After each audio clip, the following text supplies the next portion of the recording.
Creation science has been on trial lately, even before the Supreme Court. But the question has been asked, has it really had a fair hearing? More importantly, are the scientific facts for creationism being censored and withheld from our students in the public schools? Our nation has undergone a tremendous change since the famous Scopes monkey trial of 1925. The then unpopular theory of evolution was defended by ACLU lawyer Clarence Darrow. When Darrow stepped into that sleepy little town of Dayton, Tennessee, the whole nation listened on national radio. It is said that history repeats itself. I wonder what would happen if Darrow and his case for academic freedom were tried again today.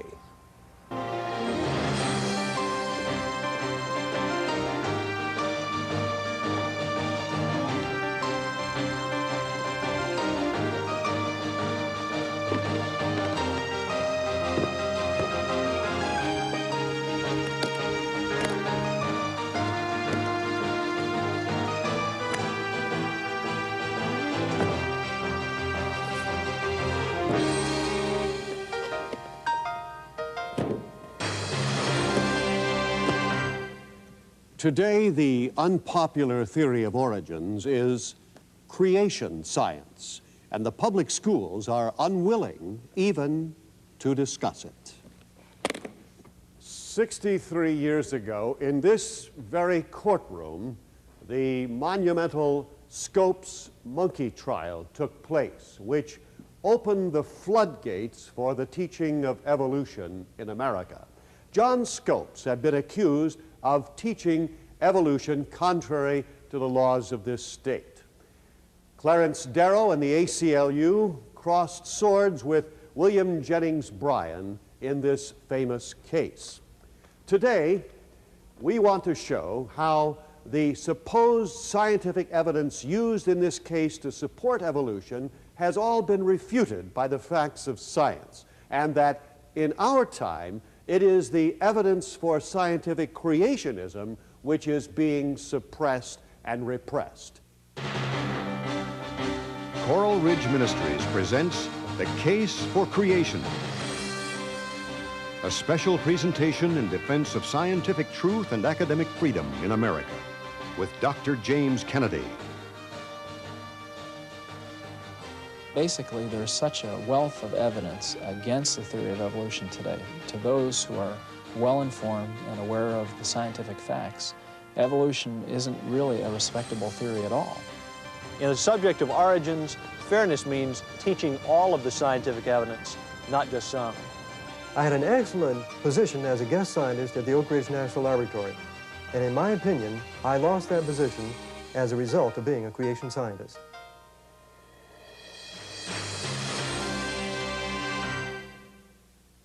The classroom in the courtroom, that's what the Scopes trial was all about. What was allowed to be taught in the public schools. This is where the public sat to watch the proceedings that day. 1,000 people jammed into this small courtroom. 200 news reporters covered the event. What was on trial that day was the constitutionality of a law passed that same year in 1925 in Tennessee, which forbade the teaching of evolution. In response to that law, ACLU lawyer Clarence Darrow said it was the height of bigotry to teach only one view of origins. You know, I agree with him. But today, it is the creationists who are being discriminated against, and now the bigotry is on the side of the evolutionists. The Scopes trial began when the ACLU decided to challenge this law that prohibited the teaching of evolution in Tennessee public schools. Bud Shelton, who testified in the trial as a 17-year-old who was in Scopes' class, remembers how the trial came about. And the American Civil Liberties Union offered to sponsor the defense of any man who was willing, or any teacher who was willing to defy or test that trial. Some Dayton businessmen saw the ACLU's offer as a chance to put Dayton on the map. Dr. Cornelius, professor of Bryan College and authority on the Scopes trial, comments, "The Scopes trial was basically a publicity stunt to gain attention for the city of Dayton and for its economic and industrial interests. They couldn't get the regular science teacher to come forth and to be a guinea pig and make this a test case. And so they invited a new teacher who was really not a science teacher but a coach and a mathematics teacher to volunteer to be the guinea pig to test the case. And so John Thomas Scopes volunteered to do this, and the beginning of the trial was underway. When the famous lawyers William Jennings Bryan and Clarence Darrow offered their services free of charge, the vision to put Dayton on the map was beginning to be fulfilled. When the trial itself took place from July 10th to the 21st, the city of Dayton took on a carnival atmosphere. They erected hot dog stands and various other things to, to sell souvenirs and that sort of thing, and they thought, well, they were going to make it big, but that didn't materialize.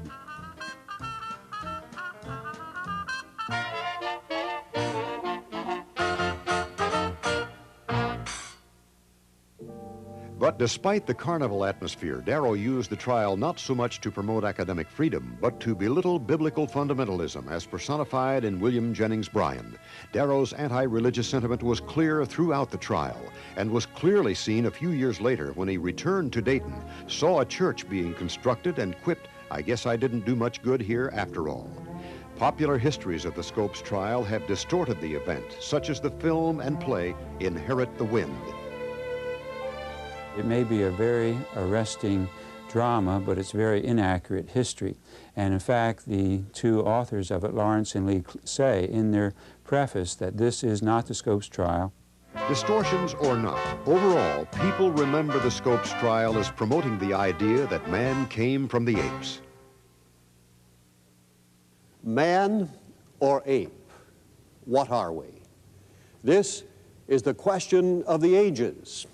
The defense calls the attention of the court to Exhibit A, a replica of an ancient skull. 3 such pieces of evidence were set forth here in the famous Scopes trial. Amazing to tell, all of the supposed evidence for evolution has proved to be false. Darwin said that if evolution were true, the evidence would be found in the fossil record. But exactly what does the fossil record show? What do 130 years of discoveries actually demonstrate? Do they support the creation model or the evolution model? The defense calls to the witness stand geologist Dr. Steve Austin. The fossils appear abruptly, fully formed in the fossil record, arguing for multiple abrupt appearances or creation more than they do for evolution. The fossil record. What do the fossils show about origins? Since the mid-19th century, paleontologists have dug up fossils all around the world, looking to see what the fossils show about origins. Today, more than 100 million fossils are cataloged in museums around the globe. Of these 100 million fossils, not one is a transitional form, which would chronicle evolution in progress. For example, if evolution were true, we'd expect to find fossils of fish that began to become amphibians, or fossils of reptiles that began to become birds. Popularizers of evolution often tout this fossil, Archaeopteryx, a bird with reptilian features, as such a transitional form.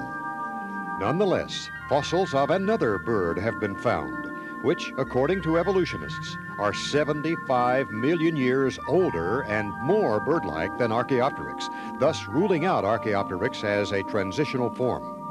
Indeed, evolutionists themselves admit that the fossil record is void of the evidence of evolution. There are no transitional forms. Commenting on how evolutionists explain the lack of transitional forms in the fossil record is Dr. Scott Hughes, former atheist and evolutionist and author of The Collapse of Evolution. The excuse used to be that, well, give us more time and we'll find the fossils, the missing links. Well, that no longer holds water. The fossil record is imaginably rich, and yet the links are still missing. And so they've resorted to something known as punctuated equilibrium, or the hopeful monster mechanism. Simply stated, that just means that a reptile laid an egg and a bird hopped out. In other words, a giant leap in evolution.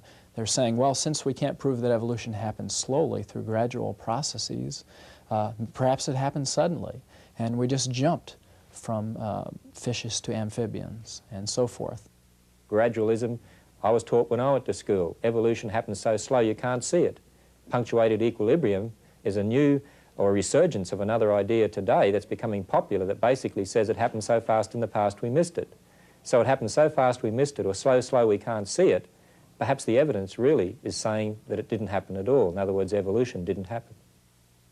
Biologist Ken Ham from Australia, a science educator for the Institute for Creation Research, believes the creation-evolution debate ultimately boils down to the underlying assumptions. Both creationists and evolutionists have exactly the same evidence. We have the same world, we have the same rock strata, we have the same fossil deposits, we all have the same evidence. So really the fight's not about evidence, the fight is about how you view the evidence, and how you view the evidence depends on where you start from. Every scientist evaluates the data on the basis of his unproven assumptions. One of the things that we have to really understand is the fact that no scientist is neutral. All scientists are biased. If you take someone who's an atheist, and there are many scientists today, there are many well-known people who claim to be atheists, and many well-known anti-creationists who are atheists. Isaac Asimov, I believe, professes to be an atheist publicly. He signed the Humanist Manifesto. If such a person is already committed to the religion of atheism, no matter what evidence he finds in the fossil record or the living animals and plants, he can never allow it to support the Bible, and never allow the Bible to have any possible explanation. Why? Because the Bible's wrong. He's already ruled that out. He's an atheist. So the evolutionist has his bias, and the creationist has his bias. So the real question is, if one examined the scientific evidence with an open mind attempting to be as objective as possible, which view of origins explains the mystery better, evolution or creation? The data, fossils and rock strata, do not prove anything. They have to be interpreted through a framework. And whatever framework we hold in biases or colors our interpretation, the geologic evidence has to be interpreted by a framework or a series of hypotheses which are largely held by faith.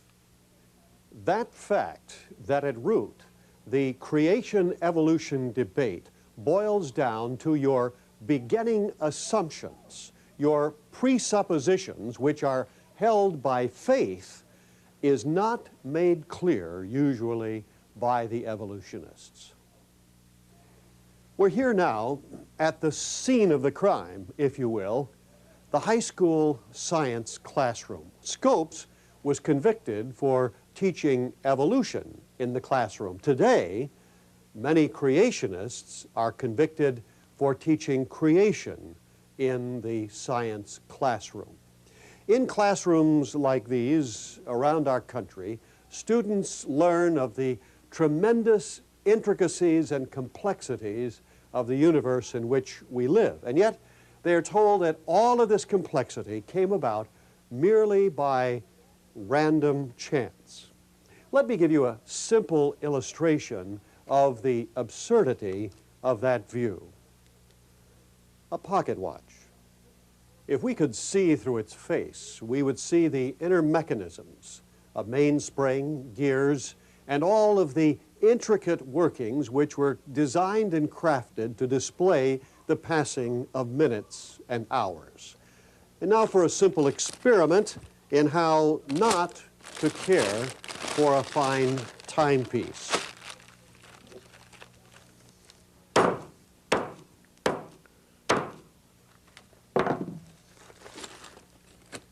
Well, I see that all the parts are still here, but I must say they look somewhat different.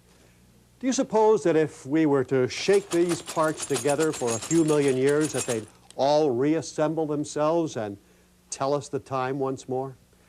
Of course you don't believe that, and neither do I. And yet, this is basically what evolutionists are telling our children about the even more complex origin of life. Well, I see it's time for some more testimony.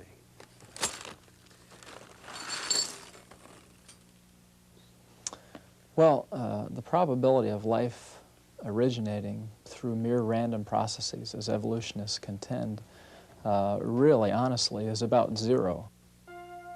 The fossil record is interpreted through the scientists' underlying assumptions, be they creationist or evolutionary assumptions. What are the probabilities that evolution could have occurred?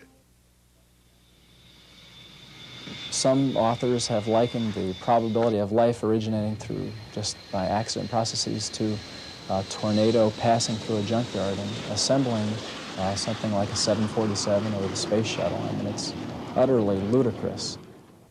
If you consider probability statistics, it exposes the naivete and the foolishness, really, of the evolutionary viewpoint. Take one example, the DNA molecule, the building block of life. What are the probabilities that the DNA molecule could have just evolved? Biochemists have discovered that there are 10 to the 87 proven ways to put together the material in just one rung of human DNA. 10 to the 87th power is 10 with 87 zeros following. Probabilities show that it would take far more than 4.5 billion years, the age of the Earth according to evolutionists, for just that one rung of one DNA molecule to be created by chance. The incredibly complex design of DNA and of life itself points to a designer. You hear very little about chance producing life in most scientific literature today for a simple reason, and that is that the complexity of living things have been explored with electron microscopes and many other means to show the utter complexity of even what we would call the simplest living thing. So most scientists would readily grant that however life happened, it did not happen by chance. Dr. Thaxton should know what most scientists think today. He has scoured the scientific literature on origins for the past 15 years. Dr. Thaxton has a PhD in physical chemistry, as well as a postdoctorate degree in molecular biology and a postdoctorate in the history and philosophy of science from Harvard.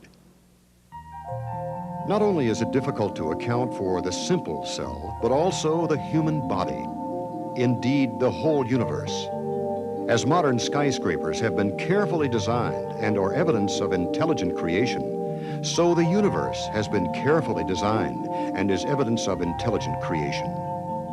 Our search for origins takes us from outer space to the depths of the earth. Since 1859, when Darwin's The Origin of Species shook the world, there's been an ongoing search for the missing link, a transitional form from ancient ape to modern man, as depicted here with great artistic license. As we examine the human fossil record, have scientists ever found the missing link? Well, this morning then, it's my pleasure to talk with you a bit about life is more than chemistry. Commenting on human evolution and the missing links is Dr. Gary Parker, a former evolutionist who used to teach evolution as a college professor. Today it's actually difficult to give a picture of what evolutionists believe about human evolution, because so much of the ideas about evolution have been undone by evolutionists themselves. Unfortunately, a lot of the so-called missing links have been built from extremely fragmentary evidence, just a little teeny bit of bone and an awful lot of imagination. As a taxpayer, your money is going to into textbooks and so on, presenting information in the schools is just completely false, that even the evolutionists would be embarrassed to see are being presented there. Recent issue of a famous magazine, National Geographic. Nice illustrations, very nicely done and so on, But in telling the evolutionary story, even if I were still teaching evolution, I would be unable to use that information because it wasn't even true according to the evolution model. Many of the finds that were once classified as missing links have now been rejected and reclassified as either ancient ape or ancient man. For example, 1856 Neanderthal man reclassified in the 1960s as true men suffering from arthritis and other ailments. 1912 Piltdown man exposed as a hoax in 1953. 1922 Hesperopithecus rejected 5 years later when found to be an extinct pig. 1959 Zinjanthropus, displaced shortly thereafter by a later find. 1964, Ramapithecus, reclassified in 1979 as an orangutan. And the list goes on. As I say to people, you've often heard of the evolutionists talking about the missing link. What do they find? Nothing. What do they label it as? Missing. But the point is it really missing in the evidence, or is it that they've got the wrong starting point, which is why they're interpreting the evidence wrongly? This is where the jury sat that hot summer as they listened to expert witnesses presented by William Jennings Bryan and Clarence Darrow. As we've already seen from our first group of expert scientific witnesses today, the fossil record and other modern scientific data favor the creation model. But what are our children being taught in public schools today? To answer that question, I would like to present Exhibit B